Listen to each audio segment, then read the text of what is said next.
Every man desires prosperity. Every woman craves progress. But what few understand, what almost no one teaches, is that when God wants to bless you, He doesn't start with the reward. He starts with the refining. He doesn't give you the crown first. He gives you the crushing. And not because you're being punished, but because you are being prepared. The most powerful blessings in life are too heavy for the untested. They would destroy a man whose character has not been tempered in the fire, and so the fire comes first, not to burn you, but to purify you. I have spoken to thousands, interviewed men of wealth, industry, and influence. They all shared the same hidden truth. The moment of greatest growth did not come during applause, but during affliction. You think failure is a curse. But I say to you now, failure is a classroom, and adversity is a mentor sent by heaven itself. When life begins to break you down, when the relationships fade, the money dries up, the doors slam shut, it is easy to believe you've been abandoned. But I tell you this, that is the precise moment when God is closest to you, not in the comfort, but in the crushing, because that's when you become moldable. That's when the ego cracks. That's when the illusions of control, perfection, and self-sufficiency are shattered, and what's left is something real. The you that was buried beneath ambition, the purpose that was hidden behind pride, the calling that was muted by comfort. You see, we want the reward, but we avoid the resistance. We pray for the promise, but we fear the process. And yet God does not give prosperity to those who have not been broken enough to carry it. Because unbroken people build fragile empires, and fragile empires collapse at the first wind of challenge. So when everything falls apart, don't panic, pay attention. Something greater is being built in the dark. Think of the seed planted in soil. It must be buried, completely hidden. It must be pressed beneath the weight of dirt. In that burial, it dies to what it was and begins to awaken to what it's becoming. The death is your breaking. And the blessing, that's the harvest that comes later. After you've endured the silence, after you've stayed faithful when no one saw your effort, after you continued to walk when you had every reason to quit. Do not confuse delay with denial. Just because the blessing hasn't come yet does not mean it isn't on the way. It means that your character is still under construction. And when it's done, when you've passed through the fire without losing your faith, you will no longer be the same man who entered it. You will be unshakable. And that is the kind of person God can trust with influence, legacy, wealth, impact. So stop asking, why is this happening to me? And start asking, what is this preparing me for? Because the man who asks better questions receives better answers. And the answer to your pain is this: your blessing is coming, but first you must be built to carry it. That building happens in the breaking. Let others run from it, let them hide, but not you. You are not average. You are not here to merely survive. You are here to become a vessel, a tested, proven, unshakable instrument of divine success. But if you want the power, you must first walk through the pressure. And you must walk through it with your eyes on growth, not just on relief. Because relief is temporary, but refinement is permanent. And once you've been refined, no one, not doubt, not fear, not criticism, can take what is now a part of who you are. You've got to get to the point where your dreams are more important than your discomfort, where your mission is greater than your moment of pain, where your faith is stronger than your fear. And you've got to believe this truth with every fiber of your being. God is not breaking you to destroy you. He is breaking you to bless you. Not bless you the way the world defines it, with shallow applause and fleeting things, but bless you with clarity, with strength, with vision that pierces through confusion, with peace that doesn't depend on circumstance, with authority that cannot be bought and purpose that cannot be shaken. That kind of blessing, the kind that lasts, it only comes after the breaking. So stop trying to skip the process. Stop comparing your chapter 1 to someone else's chapter 20. Stop asking God for greatness and then rejecting the path that produces it. The reason many people never rise is not because they lack the potential, it's because they keep running from the pressure, and you can't have power without pressure. You want to build something legendary? You want to make an impact that outlives you? Then stop looking for shortcuts. Every master was once broken. Every visionary was once alone. Every leader was once misunderstood. And every great blessing was once wrapped in a great burden. So here's your moment. Here's the silence. Here's the discomfort. Here's the breaking. Will you run from it, or will you rise through it?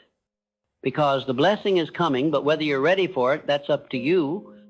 If you stay with it, if you surrender to the shaping, to the tension, to the fire, you will rise. Yes, it's painful. Yes, it will stretch you beyond your comfort. Yes, it will strip you of your pride and illusions. But in that space where nothing is certain and everything feels like it's falling apart, that's where your true self is born. And the truth is, you don't need to be rescued. You need to be rebuilt. You don't need sympathy. You need structure. You need the daily disciplines that will sharpen you. You need the mindset that refuses to be defined by temporary pain. You need to remind yourself every day, every hour if necessary, that this breaking is not the end of your story. It is the beginning of your becoming. Now lift your head. Stand in the fire. Speak faith out loud.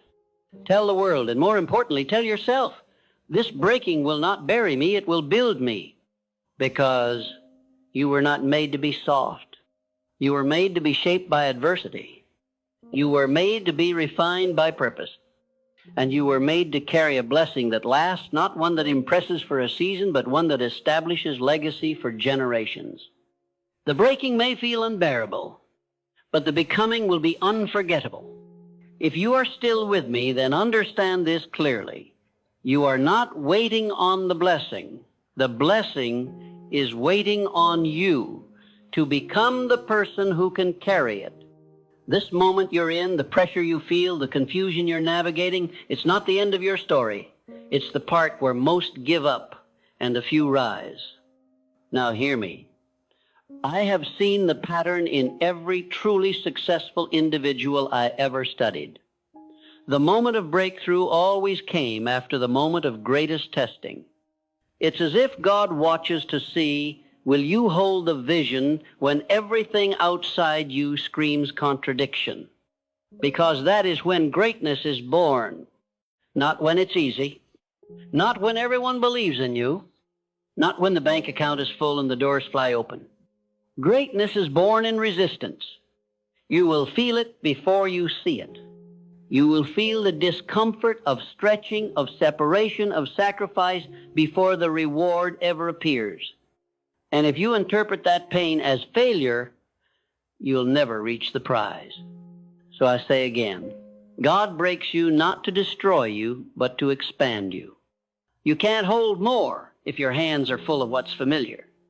That's why he'll remove things you thought you needed. He'll allow people to walk away, not to leave you abandoned, but to leave you available for what's next. Sometimes the silence isn't punishment.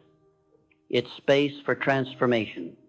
You see, growth makes noise, but transformation happens in stillness. God speaks the loudest in the quiet. That's why you must guard your mind in the middle of the breaking. This is the battlefield. The thoughts that come in these moments, I'm not enough. This will never work. Why bother trying? Those are not the voice of truth. They are the echo of fear. And if you entertain them long enough, you will talk yourself out of the very destiny you were created to carry. So fight for your mind, because a man cannot rise above the level of his thinking. What you believe in the breaking determines what you build after it. This is why I teach positive mental attitude, not as a trick or gimmick, but as a foundational principle of becoming. A positive mental attitude is not blind optimism. It is the defiant decision to see opportunity inside adversity. It is the choice to speak life when death surrounds you. It is the skill of seeing divine purpose in the middle of painful process. It's saying, I don't understand this yet, but I trust it will serve me. It's looking at the storm and saying, even this will be used to grow me. That kind of attitude doesn't just carry you through breaking seasons, it accelerates you through them. Because now you are working with the process, not against it. And let me tell you, the moment you make that internal shift, everything around you begins to move. You don't have to beg for open doors. You become the kind of person God opens doors for. You don't chase opportunity. Opportunity recognizes you. You don't strive for influence. You embody the weight of influence through how you think, how you act, how you endure. But first, you must prove that you are unshaken. That's the test. That's the proving ground of blessing. It's never about talent. There are plenty of talented men living small because they refuse to be trained by trial. It's never about how loud you shout. It's about how consistent you walk. And this is what separates the uncommon from the average. Most want the outcome. Few are willing to be unmade in order to be remade. But if you are among the few, if you are willing to keep showing up, to keep building, to keep believing, even when the light is dim and the crowd is gone, then the blessing will not pass you by. It cannot pass you by. Because now you've proven the one thing God looks for more than anything else, trustworthiness.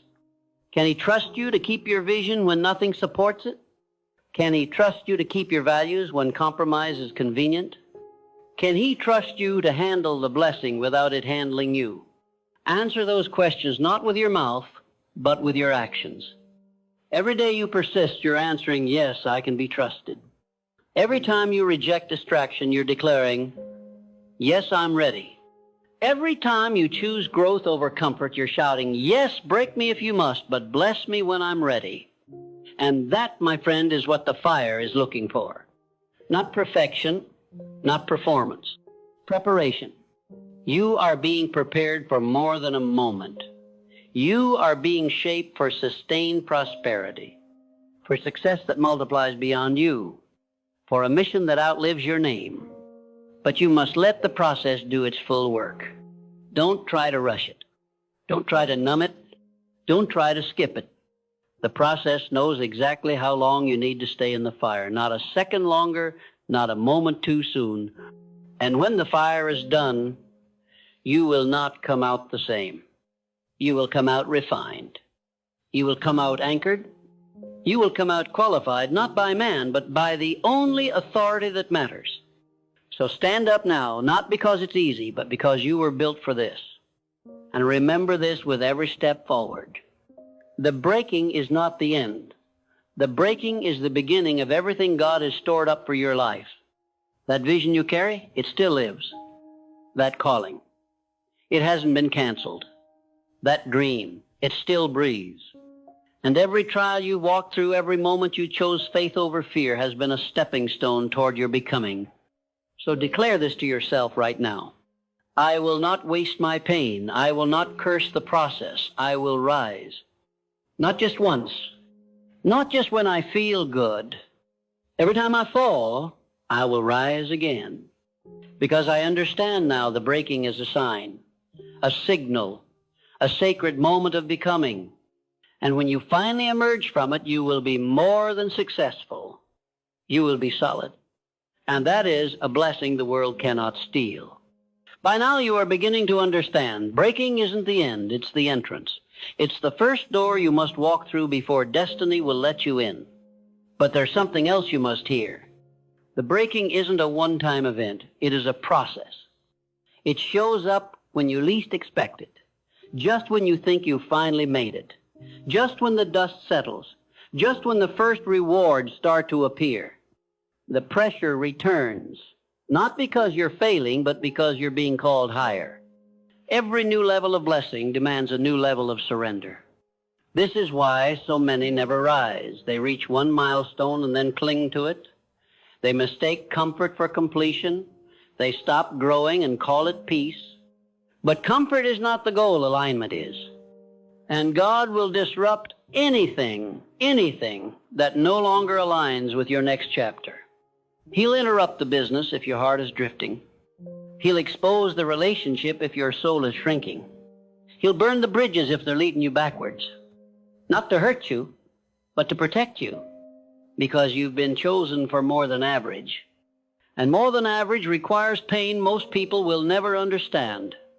You'll be misunderstood, judged, isolated, mocked.